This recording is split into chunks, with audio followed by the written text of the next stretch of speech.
شرور أنفسنا ومن سيئات أعمالنا من يهده الله فلا مضل له ومن يضلله فلا هادي له ونشهد أن لا إله إلا الله وحده لا شريك له ونشهد أن محمدا عبده ورسوله صلى الله تعالى على خير خلقه محمد وآله وأصحابه أجمعين أما بعد فقد قال الله تبارك وتعالى في القرآن المجيد أعوذ بالله من الشيطان الرجيم بسم الله الرحمن الرحيم للرجال نصيب مما ترك الوالدان والأقربون وللنساء نصيب مما ترك الوالدان والأقربون مما قل منه أو كثر نصيبا مفروضا وقال النبي صلى الله عليه وسلم من قطع ميراث وارثه قطع الله ميراثه من الجنة يوم القيامة صدق الله العظيم وصدق رسوله النبي الكريم ونحن على ذلك من الشاهدين والشاكرين والحمد لله رب العالمين. بزرگان محترم اور برادران عزیز، میں نے آپ کے سامنے قرآن کریم کی تلاوت اور ایک حدیث کی تلاوت کی. قرآن کریم کی آیت کا ترجمہ ہے: مردوں کے لیے اس مال میں سے حصہ ہے جسے اس کے والدین اور رشتہ داروں نے چھوڑا ہے، اور عورتوں کے لیے اس مال میں سے حصہ ہے جسے اس کے والدین اور رشتہ داروں نے چھوڑا ہے، اگرچہ وہ مال کم ہو یا زیادہ ہو، یہ مقرر کردہ حصہ ہے. حدیث کا ترجمہ ہے کہ جو شخص میراث میں سے اپنے کسی وارث کو کاٹ دے گا، اللہ تعالیٰ اس کی میراث جو کہ جنت کی ہے قیامت کے دن اس سے کاٹ دیں گے. اللہ رب العزت نے بندوں پر جو حقوق عائد کیے ہیں وہ دو طرح کے حقوق ہیں، ایک حقوق اللہ اور دوسرے حقوق العباد، اور دونوں حقوق کی ادائیگی لازمی اور ضروری ہے. اللہ رب العزت نے دونوں حقوق کی ادائیگی کا مطالبہ کیا ہے، اور اس کی ادائیگی نہ ہونے کی صورت میں اللہ رب العزت نے قرآن میں اور حضرت محمد مصطفیٰ صلی اللہ علیہ وسلم نے احادیث مبارکہ میں اس کی وعیدیں بیان فرمائی.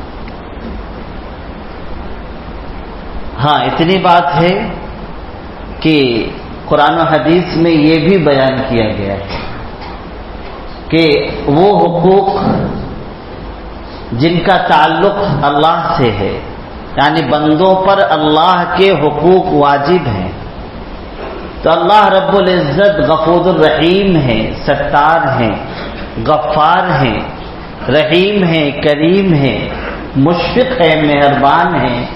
اپنے حق میں اگر کمی کوتاہی ہو جائے تو اللہ رب العزت اس کو معاف فرما سکتے ہیں.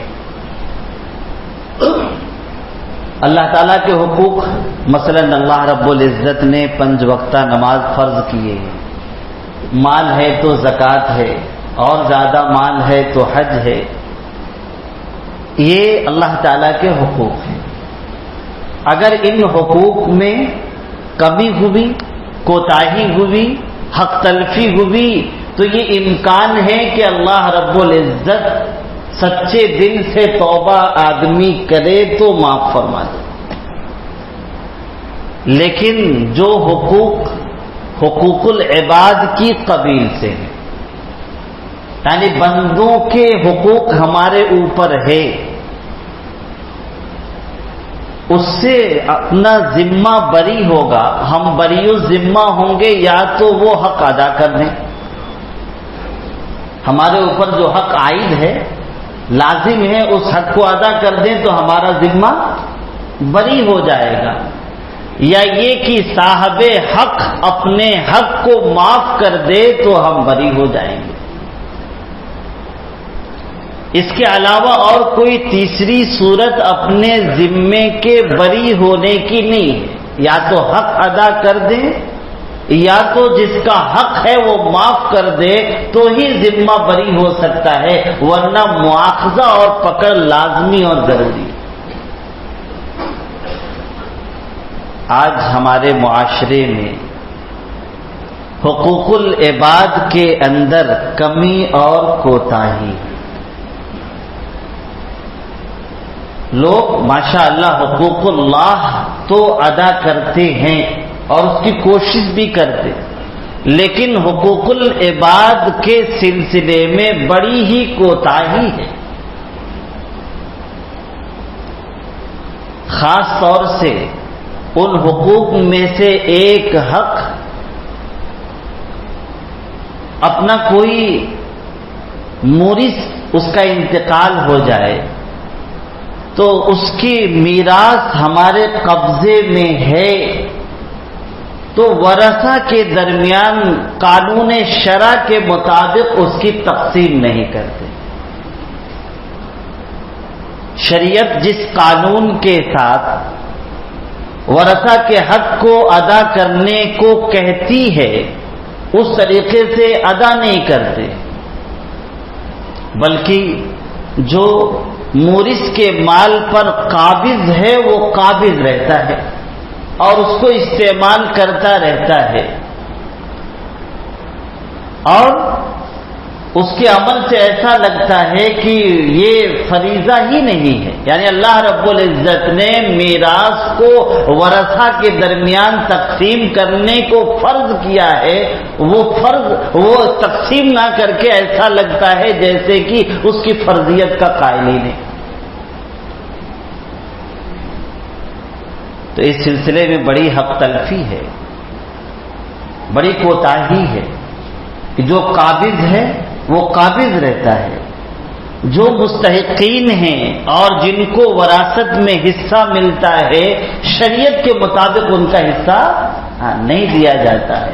حالانکہ جب تک وارثین کا حصہ ہمارے قبضے میں رہے گا اور ہم اس کو استعمال کرتے رہیں گے ہمیشہ برابر گناہ کبیرہ کا مرتکب رہیں گے. گناہ کبیرہ ہے اور گناہ صغیرہ پر اصرار کرنے کی وجہ سے وہ گناہ کبیرہ بن جاتا ہے. تو گناہ کبیرہ ہے اس پر اصرار ہو، یہ تو آدمی کو اصرار ہو گناہ کبیرہ پر تو کفر تک پہنچا دیتا ہے. زمانے جاہلیت میں اہل عرب میراث کے مال کو ایسے ہی قبضہ کر کے رکھ لیتے، خاص طور سے یتیموں کو اور بیواؤں کو محروم کر دیتے، اور وہ یوں سمجھتے تھے کہ میراث میں صرف نرینہ اولاد کا حصہ ہے، یعنی مذکر کا حصہ ہے، عورتوں کا حصہ ہی، اسے محروم کر دیتے. چنانچہ آپ علیہ الصلوۃ والسلام کے زمانے مبارکہ میں ایک صحابی اوس ابن ثابت رضی اللہ عنہ ان کا انتقال ہوا. انہوں نے اپنی بیوی اور 3 بیٹیاں چھوڑی. تو ان کے جو یعنی مرنے والے کے جو بھتیجے تھے وہ آئے اور سارا مال انہوں نے لے لیا، اس پر قبضہ کر دیا. کیوں؟ اس لیے کہ وہ تو یوں ہی سمجھتے تھے کہ عورتیں میراث کے اندر استحقاق ہی نہیں رکھتی ہیں، ان کا حق ہی نہیں ہے. ان صحابی کی بیوہ نے ان سے درخواست کی، ٹھیک ہے آپ لوگ سارے مال پر قبضہ کر لے رہے ہیں، نہ مجھے دیا اور نہ ہی بیٹیوں کو دیا، تو کم سے کم یہ 2 بیٹیاں ہیں، اپنے اپنے نکاح میں اسے لے لیجیے، کچھ تو میرے لیے آسانی ہو، سہولت ہو، نکاح میں لے لیجیے۔ لیکن انہوں نے اس سے بھی انکار کر دیا اور سارے مال کو ہڑپ کر گئے۔ اسی کو قرآن نے کہا وَتَأْكُلُونَ التُّرَاثَ أَكْلًا لَمًّا، کہ تم میراث کے مال کو سمیٹ کر کے کھا جاتے تھے۔ کیا کرتے تھے؟ میراث کے مال کو سمیٹ کر کے کھا جاتے۔ تو بیچاری نبی کریم صلی اللہ علیہ وسلم کی خدمت میں حاضر ہوئی اور آ کر کے عرض کہ اللہ کے رسول، میرے شوہر کا انتقال ہوا، شوہر کے بھتیجوں نے آ کر کے اس کا سارا مال ہڑپ کر لیا، نہ مجھے دیا اور نہ ہی میری بیٹیوں کو دیا، آپ کچھ فیصلہ فرما دیں۔ چونکہ اس وقت تک میراث کی آیتیں نہیں اتری تھی، آپ علیہ الصلوۃ والسلام نے جواب دینے سے توقف فرمایا، لیکن آپ علیہ الصلوۃ والسلام کو یہ گمان تھا کہ ضرور اللہ رب العزت اس ظالمانہ نظام کو ضرور ختم فرمائیں گے۔ چنانچہ اللہ رب العزت نے آیت نازل فرما دی جو میں نے آپ کے سامنے تلاوت کی۔ اس میں اللہ رب العزت نے ارشاد فرمایا کہ مردوں کے لیے ماں باپ اور رشتہ دار جو مال چھوڑے حصہ ہے، اور عورتوں کے لیے حصہ ہے جو مال ماں باپ اور قریبی رشتہ دار چھوڑے۔ یعنی مردوں کا بھی حصہ ہے مرنے والے کے مال میں سے، اور عورتوں کا بھی حصہ ہے۔ اور پھر سورہ نساء کی کئی آیتوں میں اللہ رب العزت نے میراث کو تفصیل سے بیان کیا، اور میراث کے اندر اللہ رب العزت نے کسی کو کسی کے تابع نہیں قرار دیا۔ جس طرح سے اللہ رب العزت نے مردوں کو مستقلاً ان کا حصہ بیان کیا ہے، عورتوں کو بھی مستقلاً ان کا حصہ بیان کیا۔ دوسری بات یہ ہے کہ اللہ رب العزت نے قرآن کریم میں وارثین، مرنے والے کے وارثین کون کون ہوں گے اور ان کا حصہ کیا ہوگا خود بیان فرمایا ہے۔ کسی وارث کے ذمے نہیں چھوڑا ہے کہ وہ وراثت کے حصے کو اپنے حساب سے متعین کرے۔ اللہ رب العزت نے خود ہی وراثت کے حصوں کو ان کے درمیان بیان فرمایا اور بڑی تفصیل سے بیان فرمایا۔ اس سے وراثت کی اہمیت اور شریعت کی نگاہ میں اس کا کیا مقام ہے، کیا مرتبہ ہے، یہ معلوم ہوتا ہے۔ اور اس کا اندازہ اس سے بھی لگتا ہے کہ شریعت کے اندر جو ارکان ہیں، مثلا نماز ہے، روزہ ہے، حج ہے، زکوٰۃ ہے، اللہ رب العزت نے ان کے احکام اور اصول بیان کرنے پر اکتفا کیا۔ قرآن میں اس کی تفصیل نہیں کی ہے، اس کے اصول اور ضوابط بیان کیے ہیں، لیکن میراث کو اس قدر تفصیل کے ساتھ بیان کیا ہے کہ کس کو کتنا حصہ ملے گا اور کون کون میت کا وارث ہوگا بیان کیا ہے۔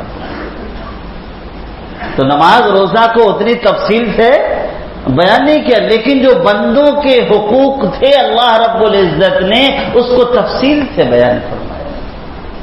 اس سے اندازہ لگتا ہے کہ اللہ رب العزت کے نزدیک حقوق العباد کی کس قدر اہمیت کہ تفصیل سے اللہ رب العزت نے کھول کھول کر کے بیان فرمایا۔ لیکن ہم اس سلسلے میں کوتاہی کرتے، حالانکہ چاہیے یہ کہ ہم شریعت کے اصول کے مطابق ہمارے قبضے میں مرنے والے کی جو میراث آئے ورثہ کے درمیان اس کو تقسیم کریں. شریعت کے اور قانون کے مطابق اسے تقسیم کرنا چاہیے. لیکن حال یہ ہے کہ آج جس کے قبضے میں مال ہے اور مرنے والے کے کاروبار جس کے قبضے میں ہے، اسی طریقے سے مرنے والے کا گھر جس کے قبضے میں ہے وہ اپنے قبضے ہی میں رکھتا ہے. دوسرے بیچارے قسم پرسی کی زندگی اختیار کرتے ہیں، پریشانی کی زندگی اختیار کرتے ہیں، اور وہ ہیں کہ اس مال سے جو کہ مشترکہ مال ہے، حج بھی کر رہے، عمرہ بھی کر رہے، ان کی بیوی بچے چین اور سکون کے ساتھ خوشحالی کی زندگی بسر کر رہے، اور جو دوسرے ورثہ اس میں مستحق ہیں، شریک ہیں، وہ تنگ دستی کی زندگی گزار رہے. یہ آج معاشرے میں ہو رہا ہے ایسا کہ جو قابض ہے وہ اسے تقسیم نہیں کر رہا. حالانکہ اللہ رب العزت نے قرآن کریم میں وراثت کی آیتوں کو بیان کیا اور اس کے بعد فرمایا وصیۃ من اللہ، یہ اللہ کے حکم ہے، اللہ رب العزت نے اس کا حکم دیا ہے. آگے فرمایا تلک حدود اللہ، یہ اللہ رب العزت کے مقرر کردہ حدود ہیں. وَمَن يُطِعِ اللَّهَ وَرَسُولَهُ يُدْخِلْهُ جَنَّاتٍ تَجْرِي مِن تَحْتِهَا الْأَنْهَارُ خَالِدِينَ فِيهَا، جو اللہ اور اس کے رسول کی اطاعت کرے گا، یعنی اللہ رب العزت نے یہ جو حکم دیا ہے وراثت کو صحیح طریقے سے تقسیم کرنے کا، اس کو پورا کرے گا، اللہ رب العزت اس کو ایسے باغات میں داخل فرمائیں گے جس کے نیچے نہریں جاری ہوں. وَذَلِكَ الْفَوْزُ الْعَظِيمُ، اور یہ بڑی کامیابی. آگے فرمایا وَمَن يَعْصِ اللَّهَ وَرَسُولَهُ وَيَتَعَدَّ حُدُودَهُ، کہ جو اللہ اور اس کے رسول کی نافرمانی کرے گا اور اللہ رب العزت نے جو حدود مقرر کیے ہیں اس سے آگے بڑھے گا، يُدْخِلْهُ نَارًا خَالِدًا فِيهَا، وہ ایسے جہنم میں اللہ تعالیٰ اس کو داخل کریں گے جس میں ہمیشہ رہے گا. وَلَهُ عَذَابٌ مُهِينٌ، اور اس کے لیے ذلیل کر دینے والا عذاب ہے. تو میراث کے مال کو صحیح طریقے سے تقسیم کرنے پر اللہ رب العزت کی رضا حاصل ہوتی ہے. اللہ رب العزت اس بندے سے محبت فرماتے ہیں، اللہ رب العزت اس بندے کو جنت عطا فرمائیں گے، اور اللہ رب العزت نے اس کو بڑی کامیابی قرار دیا ہے. اور میراث کو صحیح طور سے تقسیم کرنے کی وجہ سے آپس میں الفت و محبت رہے گی، اور جو لوگ محروم ہو رہے تھے ان کو حصہ ملے گا، تو وہ دعائیں بھی دیں گے، ہم ان کے دعاؤں کا مستحق بھی بنیں گے. اور میراث کو صحیح طور سے تقسیم کرنے کی وجہ سے ہمارا مال حلال اور پاکیزہ رہے گا، ہماری عبادتیں جو مالی عبادتیں ہیں وہ قبول بھی ہوگی. اس کے برخلاف اگر ہم نے میراث کے مال پر قبضہ کیا اور صحیح طور سے اس کو تقسیم نہیں کیا، تو اولاً یہ طریقہ یہود و نصارہ کا ہے، کفار و مشرکین کا ہے، تو ہم ان کے مشابہ ہو جائیں گے. دوسری بات یہ ہے کہ اللہ رب العزت کی ناراضگی ہمیں حاصل ہوگی. تیسرے یہ کہ جہنم میں جانا پڑے گا. اور چوتھی یہ کہ جن کا حق ہم نے دبایا ہے ان کے بددعاؤں کا ہم مستحق بنیں گے. اور چوتھی یہ کہ ہم اس میں جو عبادت کریں گے ہمارا مال حلال نہ ہونے کی وجہ سے وہ عبادت بھی قابل قبول نہیں ہوگی. کتنے نقصانات ہیں. مال کو دبا کر کے رکھنے میں اور وارثین تک نہ پہنچانے میں کتنی وعیدات ہے۔ آج مال کی محبت میں لوگ مال دبا کر کے رکھ لیتے ہیں۔ یہ مال کی کیا حیثیت؟ مال ہے المال راحن و غادن، آج ہے مال کل ختم ہو جائے گا، لیکن اس کی وجہ سے ہمیشہ ہمیش کی ناکامی کو مول لینا، ہمیشہ ہمیش کی جہنم کو مول لینا، یہ کس قدر احمقانہ بات ہے۔ اس لیے جن کے قبضے میں مال ہے وراثت کا، قانون شرع کے مطابق اس کو تقسیم کرنا چاہیے۔ دبا کر کے رکھیں گے، قابض ہوں گے تو پھر قابض ہونے کی وجہ سے وہ جو وارث ہیں ان کا مال ہمارے ذمے میں قرض ہوگا۔ اگر ہم نے تقسیم نہیں کیا تو ان کا مال ہمارے ذمے میں قرض ہوگا، اور قرض واجب الاعادہ ہوتا ہے، اس کو لوٹانا ضروری ہوتا ہے، ورنہ کل قیامت میں اللہ رب العزت ہمارے نیکیوں سے دلوائیں گے۔ پھر اس وقت آدمی مفلس ہو جائے گا۔ حضرت ابو ہریرہ رضی اللہ عنہ کی روایت ہے، امام ترمذی رحمۃ اللہ علیہ روایت کرتے ہیں کہ آپ علیہ الصلوۃ والسلام نے پوچھا کہ بھائی مفلس کون ہے؟ صحابہ نے عرض کیا جس کے پاس دنانیر و دراہیم نہ ہو وہ مفلس ہے۔ تو آپ علیہ السلام نے فرمایا نہیں، قیامت میں نیکیوں کا ذخیرہ لے کر کے ایک شخص آئے گا، اس کے پاس بڑے ہی نیکیاں ہوں گی، لیکن اس نے لوگوں کے حقوق کو پامال کیا ہوگا، کسی پر ظلم کیا ہوگا، کسی کا مال دبایا ہوگا، کسی کے مال کو غصب کیا ہوگا، کسی کو ستایا ہوگا، برا بھلا کہا ہوگا، تو وہ حقوق والے آئیں گے، اس کی نیکیوں سے اس کے حقوق ادا کیے جائیں، یہاں تک کہ نیکیاں ختم ہو جائیں گی، لیکن جو حقدار ہیں وہ ختم نہیں ہوں گے، تو پھر ان حقداروں کے ان کے حق کے بقدر گناہ اس کے اوپر لاد دیے جائیں اور پھر گھسیٹ کر کے جہنم میں بھیج دیا جائے۔ یہ آدمی مفلس ہے۔ آج مال اپنے پاس رکھ کر کے دوسروں کا خوشحال ہے، لیکن کل یہ خوشحالی ناکامی میں تبدیل ہو جائے گی، اور وہاں کی ناکامی اصل ناکامی ہے، اور وہاں کی کامیابی اصل کامیابی ہے۔ تو شریعت کے دائرے میں حقوق کو ادا کر کے ہم جب جائیں اس دنیا سے تو بالکل بری الذمہ ہو کر کے جائیں کہ اللہ رب العزت خوش ہو کر کے ہمیں جنت عطا فرمائے۔